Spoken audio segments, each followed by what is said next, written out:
Hello students, welcome back to the virtual class. OCM chapter number 3, Business Services 2. In that we are understanding about the banking service. Right, up to now we have understood about the bank, right? What is the bank, the meaning of the bank. And in the last session we were understanding about the primary or the main functions of the bank. In today's session guys, we are going to cover the subsidiary functions of the bank, right? It is also known as the secondary functions of the bank. There are total 8 secondary functions or the subsidiary functions being followed by the bank all the times. Right? So, there are 8 functions. Let's understand them one by one. The first one is to look after the financial transactions of the customer. Right? Bank na જેટલા પણ customer હશે, right? એના જેટલા financial transactions છે, એનું ધ્યાન કોણ રાખે છે? Bank રાખે છે. Right? તો bank ના customer કોણ હોઈ શકે? Bank has two types of customer. The one is the borrower and the second is the depositor. Right? એટલે કે પહેલા કસ્ટમર એ બને છે કે જે ડિપોઝિટ કરે છે અને પછી એ કસ્ટમર બને છે કે જે બોરો કરે છે. રાઈટ? તો બોરો કરે છે અને ડિપોઝિટ કરે છે, બંનેના જેટલા પણ ફાઇનાન્શિયલ ટ્રાન્ઝેક્શન્સ છે, રાઈટ, એના ઉપર પૂરેપૂરી વોચ બેંક રાખશે અને bank will take care of that transactions properly.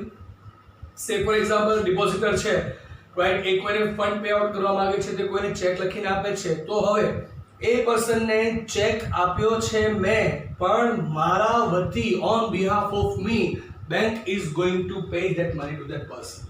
Right? I want to pay someone some amount, તો હું ઓનલાઈન રિક્વેસ્ટ નાખું છું અને bank will transfer that money to the desired account where I want to deposit, and that's how the bank will help me with the net banking too. Right? And this is how the bank is looking after the financial transactions of the customer. Right? Second is to do transactions associated with the foreign exchange. Foreign exchange શું છે? Postal સર્વિસમાં મેં તમને સમજાવેલું. Right? Foreign કરન્સીમાં deal કરવાનું હોય છે, અથવા તો કરન્સીને ફોરેન કરન્સીમાં કન્વર્ટ કરવાની છે, અથવા તો ફોરેન કરન્સીને ઇન્ડિયન રૂપીસમાં કન્વર્ટ કરવાની છે. આ પણ વર્ક જે છે એ આપણે પોસ્ટલ સર્વિસીસમાં શીખ્યા હતા કે Indian post is offering such service, but along with the Indian Post, even the banks of India are providing the services like that. Right? The banks also do make the transactions with the foreign exchange. A પણ foreign exchange ને convert કરી આપે છે. Right? So all the services related to foreign exchange are being done into the bank. That's the secondary function. Then the third one, to issue letter of credit. બરાબર?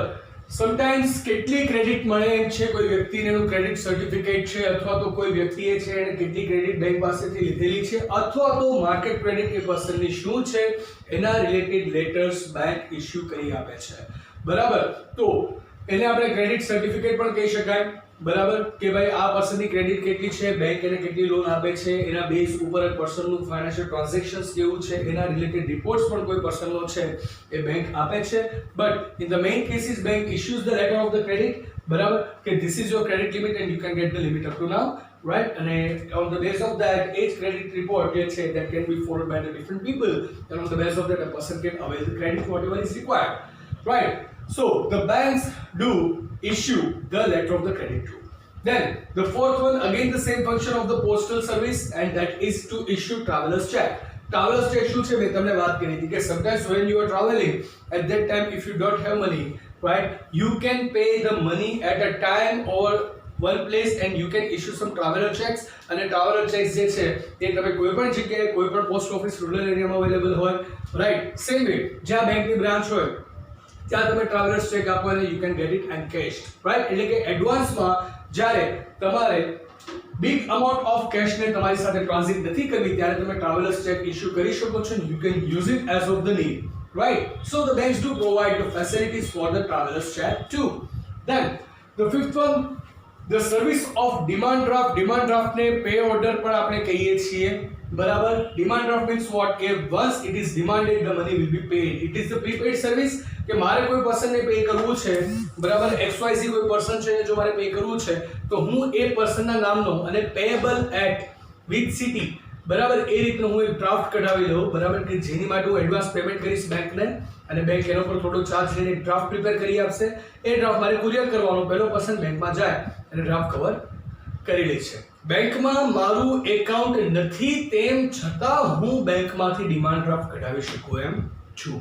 Right માની લો કે હું એક એવો પર્સન છું કે જેનું કોઈ પણ બેંકમાં કોઈ જગ્યાએ એકાઉન્ટ નથી so at that time I can go to the bank અને સામેથી જે માણસ છે એ માણસ એવું કહે છે કે ના યાર હું તો બેંક પેમેન્ટ જ લઈશ I am not going to accept the cash અથવા તો મારું બેંકમાં એકાઉન્ટ નથી એ માણસને કેશ જોઈએ છે અથવા તો પૈસા જોઈએ છે રાઈટ અને હું એ ફાર અવે પ્લેસમાં છે એટલે હું ત્યાં જઈને આપી શકું એમ પણ નથી so at that time I can go to any of the bank I can give them some cash and along with the cash I can give them some charges whatever is demanded by the bank તો થોડા additional charge આપીને bank મને એક temporary check issue કરી આપશે જેનો demand draft કહીશ બરાબર એને આપણે પે ઓર્ડર તરીકે પણ ઓળખીએ છીએ તો એ ડિમાન્ડ ડ્રાફ્ટ હું એને પોસ્ટ કરી દઈશ સામેવાળો માણસ બેંકમાં જશે બતાવશે અને સાથે પોતાનું આઈડેન્ટિફિકેશન આપશે રાઈટ અને એના આધારે એ માણસને ત્યાં પેમેન્ટ મળી જશે so I don't even need the bank account to transit the money I can use the service of demand draft from the bank right and using that service I can transit the money from one place to another I can send the money to anybody I want right so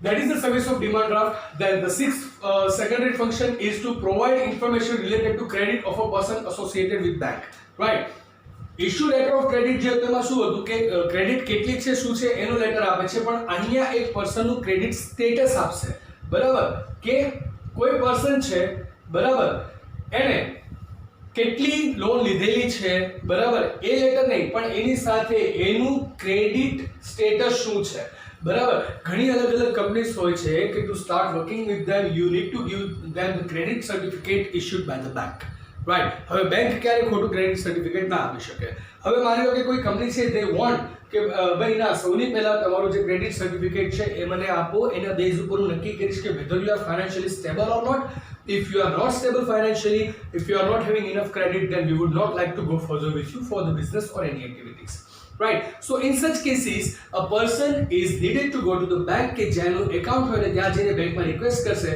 અને એના જે transactions છે એના records છે એના આધારે credit certificate તૈયાર થાય છે રાઈટ કે જેને આપણે અત્યારે ઓનલાઈન સિબિલ સ્કોર કહીએ છીએ રાઈટ તો એ જે ક્રેડિટ સ્કોર છે ને બરાબર એ same way credit certificate bank તમને આપી શકે છે રાઈટ બેંક તમારા જેટલા ટ્રાન્ઝેક્શન્સ છે એના આધારે એ કહેશે કે તમારા ચેક વારંવાર બાઉન્સ થતા હશે તો એ પણ સર્ટિફિકેટમાં લખશે કે ભાઈ ચેક વારંવાર બાઉન્સ થાય છે રાઈટ ધેટ મીન્સ આ પર્સન જે છે એ પોતાના એકાઉન્ટમાં ફાઇનાન્સ પ્રોપરલી મેન્ટેન કરતો નથી ઓર એલ્સ બહુ સારું વર્ક કરતા હશો તો બેંક એમાં સ્ટેમ્પ અને સીલ કરીને કહેશે કે ના ભાઈ આ પર્સનનું વર્ક ખૂબ જ સારું છે બેંક તરફથી જ્યારે એક ક્રેડિટનો લેટર ઇશ્યુ થાય છે રાઈટ જ્યારે તમારી ક્રેડિટ ઇન્ફોર્મેશન બેંક આપે છે at that time it becomes very much reliable to the person who is obtaining it say for example I am planning to work with you બરાબર તો હું બેંકમાં જઈને ડાયરેક્ટ તમારી ઇન્ફોર્મેશન ના માંગી શકું કે આ માણસ શું છે કામ કરીને એકાઉન્ટની ડિટેલ આપો but yes definitely I can go to the bank where that person is holding the account right I can go to the bank and I can ask the bank that this is the person I am going to transact with him in future so I just want to know about his credit system how does that person works financially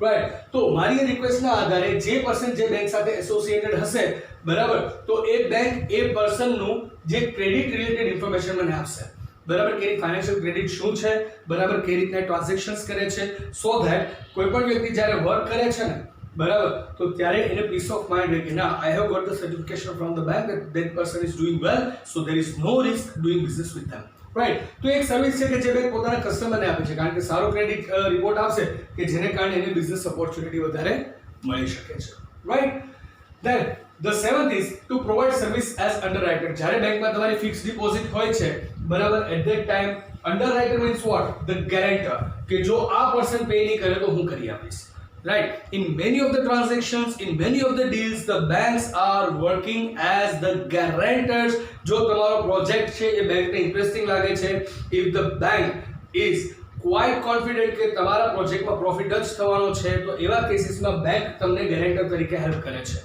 right કે સામે કોઈની સાથે મોટી financial deal હોય but જ્યારે તમારું business unit એટલું મોટું નથી કે તમે ફાઇનાન્શિયલ અમાઉન્ટને પહોંચી શકશો કે નહીં you don't even know that so in such case the bank will give the underwriting the bank will give the guarantee that if this person fails to repay your account I will be liable right અને જ્યારે bank આપણા વતી જ્યારે કદાચ એ situation આવશે ને આપણા વતી બેંક એવું પેમેન્ટ કરે છે તો આપણા માટે લોન જેવું હશે જેના EMIs અને ચાર્जेस આપણે બેંકને આપવા પડશે but for that time Bing આપણું ટ્રાન્ઝેક્શન છે સ્ટોપ ના થાય રાઈટ આપણા જે ફાઇનાન્શિયલ આપણી પાસે જે લિમિટેશન્સ છે બરાબર કે આપણી પાસે બહુ ફાઇનાન્સ નથી તો એને કારણે આપણું ટ્રાન્ઝેક્શન સ્ટોપ ના થાય ને આપણો બિઝનેસ ચાલતો રહે એટલે ઘણી વખત બેંક આપણી માટે અંડરરાઇટિંગ એટલે કે ગેરંટી આપે છે તો the bank works as the guarantor too કે જે આપણી ફાઇનાન્શિયલ ગેરંટી લે છે રાઈટ અને ડિફાઇનેટલી બેંક જ્યારે ગેરંટી લે ત્યારે કોઈ પણ માણસ ડાઉટ કરવાનો નથી કારણ કે they become quite assured that if this person fails the bank is there to pay me, bank has given me in return, right, bank has given the underwriting, bank has given the written guarantee, so I am quite free અને બિઝનેસના જે transactions છે એકદમ ફ્લોલેસલી ચાલ્યા કરે છે. And the last and eighth subsidiary function is to provide other related services like ATM, demat and મને લખ્યું છે safe vault. Basically it is the safe deposit vault. Again, due to the limitation of the size, I have written the safe vault only. Right. તો banks જે છે બરાબર એ એક service એવી પણ આપે છે કે જેમાં it is not related to money or else it is related to money but not the physical. બરાબર. તો એવી વાત કરીએ તો automatic teller machine, ATM કે જ્યાં જઈને you are just using one plastic card and you can withdraw as much money as you want from your account, the maximum limit ને ધ્યાનમાં રાખીને, but yes, you can withdraw some part of your money whenever you are in need. Right. Then the debate. પહેલા જે stock માર્કેટમાં શેર્સનું જે dealing થતું physical સર્ટિફિકેટમાં થતું અને પછી જ્યારે દરેક વસ્તુ ડિજિટલ થઈ ગઈ ત્યારે ડીમટીરિયલાઇઝેશન પ્રોસેસ કહેવામાં આવી અને ડીમટીરિયલાઇઝ શેર્સ એટલે કે ઇલેક્ટ્રોનિક શેર્સને ડીલ કરવા માટે you need an account that is called the demat account, dematerialised account, right. So demat એકાઉન્ટની સર્વિસ પણ હવે દરેક બેંક આપે છે. સાથે સેફ ડિપોઝિટ વોલ્ટ જેવી પણ સર્વિસ આપે છે કે જેની અંદર તમારા વેલ્યુએબલ્સ છે કે જેને તમે ઘરમાં સેફ નથી રાખી શકો એમ ઓર તમારા ઘરમાં એને સેફ રાખવા થોડું રિસ્કી છે બરાબર. So at that time you can go to the bank, you can ask for the safe deposit vault and you can put your valuables over there and that becomes much more safer than it is at home, right? So these are the different services being provided by the bank, right? So guys, in this session we understood about the 8 subsidiary functions of the bank and that was the only topic of today, right? Again 8 point એક વખત વાંચી લઈએ. To look after the financial transactions of customer, then to do transactions associated with foreign exchange, then to issue letter of credit, then to issue traveler's check, then service of demand draft, then to provide information related to credit of a person associated with bank, then to provide service as an underwriter, and eighth one and the last one to provide others related services like ATM, demat and safe deposit vault. Right, so this is the topic of today guys. I hope you guys are quite clear and in case you guys have any queries you can feel free to contact me or else you can post a public comment over here, right? So I'll see you in the next session with the new topic of the same chapter. Till then, asking for your leave. Goodbye, take care, have a nice time, stay home, stay safe, keep making notes. Thank you.